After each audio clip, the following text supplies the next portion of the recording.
Welcome back. Well, it is week 9 in this season of The Bachelorette, and the drama and twists and turns just keep on coming. Maybe turn down your volume if you haven't watched last night's episode yet, because right now we have local superfan Allie Laura to recap all of the action from last night. Good morning, Allie. Hi, good morning.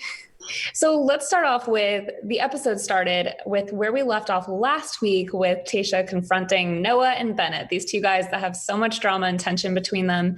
She turns out sending Bennett home, and then he comes back. What are your thoughts on just everything going on?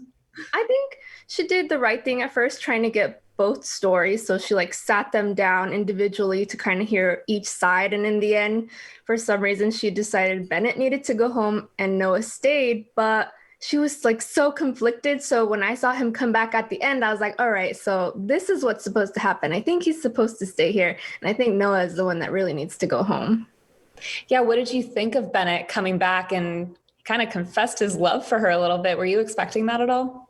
I was surprised. I thought that was kind of bold of him, but if her gut told her that he needs to go home, I think she should stick with that. I think giving him a second chance is nice, but she already has that gut feeling that this wasn't working out. And so that's why I sent him home. And I think in the end, he's going to be sent home at the end of the show. So I don't think she should let him come back, but I'm pretty sure she is.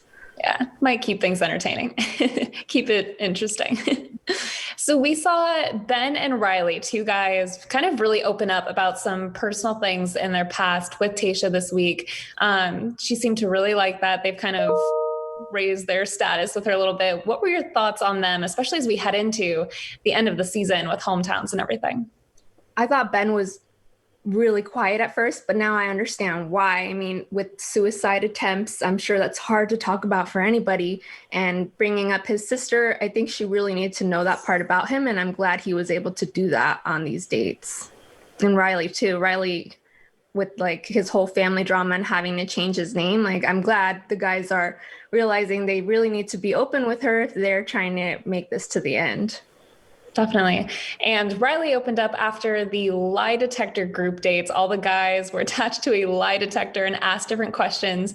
What were your thoughts on that group date and some of the things that they said that came out as truths and lies? I mean, the whole Zach situation where he cheated, that I think shocked her because she didn't want a cheater, because once a cheater, always a cheater, as I might know. But I think she was very shocked, but I'm glad that it came out that it was he cheated on his sixth grade crush versus someone recent. And I think he'll stay longer because of that revelation.